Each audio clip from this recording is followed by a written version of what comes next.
आज का जो टॉपिक रहेगा वो रहेगा एंडोमेट्रियोसिस। एंडोमेट्रियोसिस के बारे में बहुत बार आपने सुना होगा, लेकिन आज हम डिटेल में जानेंगे कि एंडोमेट्रियोसिस की जो प्रॉब्लम है वो कैसे आ जाती है, क्यों उत्पन्न होती है, क्यों ये बार बार एक गंभीर समस्या का रूप ले लेती है और रिमूव करने के बाद भी बार बार ये प्रोड्यूस हो जाती है। क्या कारण है, किस तरह के कॉजेज़ रहते हैं, क्या सिम्टम्स हैं और किस तरह की सिचुएशंस उस पूरे दौरान रहती है और किस तरह से वो इनफर्टिलिटी में प्रॉब्लम क्रिएट करते हैं और किस तरह से बहुत से रीज़न्स हैं, वो हम इस वाले टॉपिक में डिटेल में समझेंगे, जानेंगे कि कॉजेज़ क्या हैं, सिम्टम्स क्या हैं और क्योरिफिकेशंस क्या रहेंगे। डिटेल में जानते हैं। नमस्कार दोस्तों, दिल से स्वागत करती हूँ नीलम कृष्णा चैनल में। उम्मीद करती हूँ सब स्वस्थ हैं, ध्यान रख रहे हैं, पॉजिटिव हैं, पॉजिटिव एटीट्यूड के साथ रहते हैं और हमेशा एक राइट डायरेक्शन में सोचते हैं। आज एंडोमेट्रियोसिस से रिलेटेड चर्चा इसलिए कर रही हूँ क्योंकि हम हमारी इनफर्टिलिटी की जो सीरीज़ है उसके आखिरी पड़ाव पे हैं। जानेंगे कि एंडोमेट्रियोसिस जो कि एक बहुत गंभीर समस्या है, बहुत लोग ये एनालिसिस नहीं कर पाते कि एंडोमेट्रियोसिस की जो सिचुएशंस क्रिएट होती है उसके पीछे एक्चुअल में मेन रीजंस क्या रहते हैं, क्या वो कारण है, क्या वो कॉजेज़ हैं, क्या लक्षण हैं, क्या सिम्टम्स हैं जिसकी वजह से ये प्रॉब्लम आज की डेट में 40% वुमेन्स के अंदर देखी जा रही है। जी हाँ, 40 यानी कि 40% लोगों में ये प्रॉब्लम हम देख रहे हैं। क्यों ये आती है, मैं पहले आपको इसके डिटेल में समझाऊंगी कॉजेज़ क्या है। देखिए, ये एक पहले आपको डिटेल में बता देती हूँ कि ये है कहाँ रहती है। ये हमारा रहा क्या, गर्भाशय, जिसको हम इंग्लिश में कहेंगे यूट्रस। उसके अंदर का जो एक पार्ट है, जो लेयर्स होती हैं, बहुत अच्छे से आप जानते हैं। इससे पहले बहुत बारी मैंने बाकी के सभी मेरे वीडियोस हैं उनमें मैंने डिटेल में समझाया है आपको, लेकिन अंदर की जो लाइनिंग है वो 3 लेयर्स में होती है। हमारी ये जो लाइनिंग है वो प्रॉपर सही से ना बन पाने का कारण सिर्फ और सिर्फ ये है कि हमारे हार्मोन का ब्रेन से जो पिट्यूटरी ग्लैंड है वो अच्छे से सिक्रीट नहीं कर रही है, जिसकी वजह से एंडोमेट्रियोसिस की जैसी प्रॉब्लम उत्पन्न हो जाती है इनिशियली। मतलब आप मान के चलिए, इसका जड़ कारण अगर मैं कहूँ या फिर मैं ये कहूँ कि रूट कॉज क्या है, तो रूट कॉज इसका यहाँ से है, यहाँ से ये शुरू होती है। अब होता क्या है कि ये रहा हमारा गर्भाशय, यूट्रस। इसके अंदर जो एंडोमेट्रियम लाइन है वो हर महीने क्रिएट होती है, हर मंथ ये बनती है। और इसका रोल क्या होता है, बहुत अच्छे से आप जानते हैं इसका रोल क्या है। जब आप इसके अंदर जब हमारा एक एम्ब्रियो इम्प्लांटेशन होता है, वो एम्ब्रियो का इम्प्लांटेशन जब इसके अंदर रहता है तो इसका यूज़ है, और जब एम्ब्रियो का इम्प्लांटेशन ही नहीं हुआ तो इसका कोई रोल नहीं है बॉडी में। जब इसका कोई रोल नहीं है बॉडी में तो कायदे में क्या होना चाहिए था, इसको डिस्ट्रॉय होना चाहिए था, डिस्ट्रक्शन इसका हो जाना चाहिए था। बट इसमें किस तरह, जब इसका डिस्ट्रक्शन या डिस्ट्रॉय नहीं होती है, ये टूटकर नीचे इनकी सेल्स नहीं गिरती हैं, और गिरती भी हैं तो इसके कुछ टिश्यूज़ जो हैं वो हमारे आउटर लेयर में चले जाते हैं, यानी बाहर की ओर चले जाते हैं, जिसकी वजह से ये प्रॉब्लम क्रिएट होती है। और बहुत अच्छे से आप जानते हैं इस प्रॉब्लम को बोलते हैं एंडोमेट्रियोसिस की प्रॉब्लम। नोट डाउन करिए इस चीज़ को, इसी प्रॉब्लम को हम एंडोमेट्रियोसिस की प्रॉब्लम कहते हैं। पॉइंट टू बी नोटेड है ये कि कोई अलग से चीज़ नहीं आई है, वही स्कार्स, वही टिश्यूज से ये बनती है, जिन टिश्यू से हमारी एंडोमेट्रियम लाइनिंग बनती है। अब ये टिश्यूज जब बाहर की तरफ चले जाते हैं, इनकी क्लीनिंग अच्छे से नहीं होती, इनकी सफाई अच्छे से नहीं होती, तो यही टिश्यू बाद में हमारी यूट्रस के बाहर एक लेयर बना लेते हैं, हमारी ओवरी के बाहर एक लेयर बना लेते हैं, हमारे बाकी के जो रिप्रोडक्टिव ऑर्गन्स हैं वहाँ पे एक लेयर बना देते हैं, तब हम कहते हैं कि हमें ये प्रॉब्लम एंडोमेट्रोसिस की प्रॉब्लम हो गई है। एक बात यहाँ पे पॉइंट टू बी नोटेड है, देखिए ये ओवरी है, ओवरी के पास अगर ये टिश्यूज क्रिएट हो जाते हैं और ओवरी में जब प्रॉब्लम क्रिएट करते हैं, ओवरी में ये एक प्रेशर क्रिएट करते हैं, तो ये कहलाते हैं चॉकलेट सिस्ट के नाम से। पॉइंट टू बी नोटेड है, कुछ और नहीं है, यही एंडोमेट्रोसिस जब ओवरी में क्रिएट होते हैं तब हम इसको कहते हैं क्या, हम इसे कहते हैं चॉकलेट सिस्ट के नाम से जानते हैं। ठीक है, कुछ और नहीं है, सीधा सा सिंपल से एक लाइन में अगर आप समझें तो ये है, एक लाइन में जब हमारी जो मेम्ब्रेन है, जो एंडोमेट्रियम लाइनिंग है, इसका प्रोडक्शन बाहर की ओर हो, ये हमारे यूट्रस को कवर कर ले जाए, ये हमारे ओवरी को कवर कर ले जाए, ये हमारे फॉलोपियन ट्यूब तक चली जाए, तब ये कहलाती है एंडोमेट्रोसिस की प्रॉब्लम। और ये कैसे उत्पन्न होती है, ये कैसे प्रोड्यूस होती है, बहुत अच्छे से समझ में आ गया है। ये हमारी एंडोमेट्रियम के टिश्यू से ही क्रिएट होती है। वही टिश्यूज़ जो बाहर निकलने जाने चाहिए थे, बाहर निकलने की प्रोसेस क्या है, अच्छे से जानते हैं, बताइए अभी आप क्या है।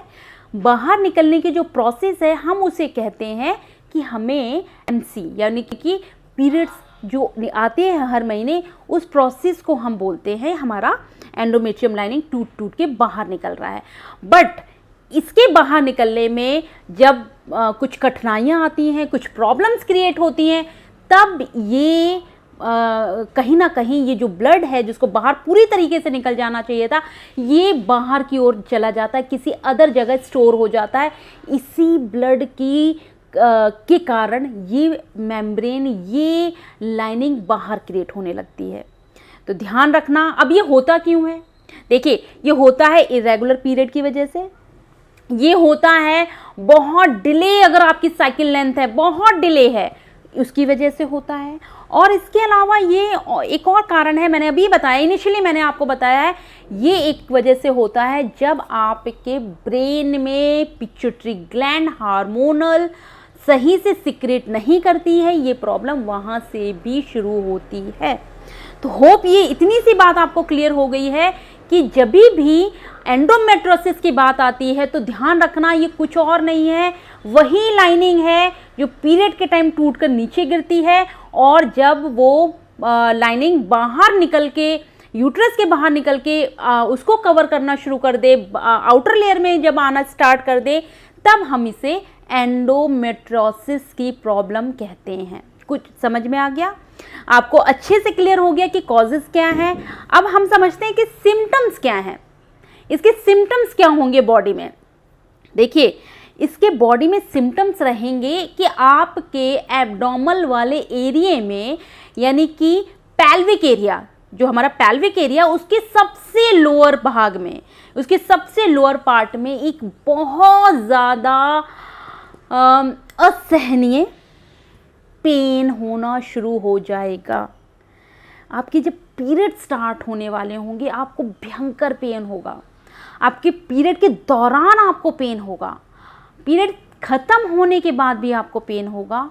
इस तरह के अगर लक्षण आपको भी हो रहे हैं तो जान लीजिएगा ये मामूली चीज़ तो नहीं हो रही है आपके साथ, कुछ है, कुछ ऐसे स्कार टिश्यूज़ हैं जो आपको, इतनी नेचुरल प्रोसेस है ये, उसमें डिस्कम्फर्ट अगर आपको दे रहे हैं तो ये बिल्कुल नेचुरल नहीं है। दिखाना पड़ेगा आपको कि इतना दर्द क्यों हो रहा है कि आपको बर्दाश्त नहीं है, आपको टैबलेट पेन किलर खानी पड़ रही है, आपको दिखाना पड़ेगा। इसके अलावा क्या है, इसके अलावा मैं आपको कहूँ तो आपको बहुत ज़्यादा मात्रा में कभी कभी ब्लड का फ्लो कंटिन्यू रहेगा, ये भी एक एंडोमेट्रोसिस के लक्षण में से एक है। इसके अलावा आपको क्या हो सकता है, इसके अलावा आपको हो सकता है जैसे कि जब आप इंटीमेट हो, यानी कि जब आप रिलेशनशिप में रहें, उस दौरान, इंटरकोर्स के दौरान बेहद पेन रहेगा, आपको असहनीय दर्द होगा जो कि होना नहीं चाहिए, हो रहा है। आप थोड़े से सचेत रहिए और जानिए कि ऐसा क्यों हो रहा है, इसलिए आपको जाना होगा डॉक्टर के पास, विजिट करना होगा और देखना होगा कि क्या कारण है। समझ में आ गया? ये थी सारे सिम्टम्स हैं एंडोमेट्रियोसिस के। लेकिन यहाँ पे एक पॉइंट टू बी नोटेड बात है, उसे ध्यान से समझिएगा। 5% ऐसे भी लोग हैं जिनमें किसी तरह का कोई भी लक्षण नज़र नहीं आता है, लेकिन जब वो विजिट करते हैं, जब वो अपना स्कैनिंग करते हैं, जब भी वो अपना डायग्नोस करते हैं, तो उसमें चॉकलेट सिस्ट, उसमें एंडोमेट्रियम लाइनिंग बहुत नीट एंड क्लीन दिखाई देती है। और क्योंकि कोई सिम्टम्स नहीं है, ना कोई मेजर कोई ऐसे इश्यूज आ रहे हैं, ना ही आपको पेन हो रहा है, ना ही आपको कोई भी इश्यूज नहीं है, बाहरी तौर पे आपको कुछ भी ऐसा डिस्कम्फर्ट फील नहीं हो रहा है, उस डिस्कम्फर्ट की ना फील होने की वजह से आप बेहद बहुत ही लाइटली लेते हैं कि नहीं, मुझे तो ये प्रॉब्लम हो ही नहीं सकती, क्योंकि इसके तो सिम्टम्स ये है ना कि बहुत असहनीय पेन होगा, लेकिन मुझे तो हो ही नहीं रहा, तो मैं क्यों ट्रीटमेंट लेना स्टार्ट करूं। लेकिन मैंने अभी कहा 5% ऐसे लोग हैं जिनमें इस तरह का कोई सिम्टम्स नज़र नहीं आता है। आपको गंभीर तौर पे समझना होगा कि डायग्नोज हुआ है तो हो सकता है कि इसके सिम्टम्स नज़र ना आते हों, लेकिन प्रॉब्लम तो है मुझे, तो इसका ट्रीटमेंट इनिशियली लेना स्टार्ट कर दीजिए। कहीं ऐसा ना हो कि आपकी फॉलोपियन ट्यूब तक ये प्रॉब्लम क्रिएट हो जाए, वहाँ ब्लॉकेज आ जाए, वहाँ पे स्कार टिश्यूज़ आ जाएं, वहाँ पे एक लेयर बन जाए और वो ब्लॉकेज की सिचुएशन में आ जाए। वो सिचुएशन एक गंभीर और एक क्रिटिकल सिचुएशन में आ सकती है। तो इस बात पर आपको बहुत ज़्यादा कंसंट्रेट रहना होगा। और डायग्नोस की जब मैं बात कर रही हूँ, डायग्नोस आपको इनिशियली ले ही लेना है। होप ये सिम्टम्स भी आपको क्लियर हो गए हैं। अब क्योंकि इनफर्टिलिटी की सीरीज़ ही चल रही है, तो इसमें मैं अब आपको बता रही हूँ कि ये कैसे इफ़ेक्ट पहुँचाता है हमारे इनफर्टिलिटी प्रॉब्लम में। देखिए इसको कैसे बढ़ाता है, समझिए। जब ये मैंने अभी बताया कि ये जब आउटर लेयर में जब हम इसको इग्नोर करते रहते हैं तो आउटर लेयर को पूरा कवर कर लेता है। हमारे पैल्विक एरिया के अंदर बहुत से ऑर्गन्स हैं। कौन कौन से ऑर्गन्स हैं बताइए? हमारे पैल्विक एरिया में कितने ऑर्गन्स हैं? एक हो गया हमारी ओवरी हो गई, फॉलोपियन ट्यूब्स हो गए हमारे, यूट्रस हो गया हमारा, अंदर की उसके एक बहुत नेचुरल तरीके से बनने वाली एंडोमेट्रियम लाइन हो गई। ये सारे ऑर्गन्स पे जब ये लेयर इनिशियली कहाँ से स्टार्ट होती है और जब बढ़ने लगती है, सपोज मान लीजिए ये यूट्रस में आना स्टार्ट हुआ, ये टिश्यूज़ ने यूट्रस के आउटर लेयर को कवर करना स्टार्ट किया। जब आपने इनिशियली इस पर कॉन्सेंट्रेट किया तो आप इसे रिमूव कर ले जाएंगे, ठीक है।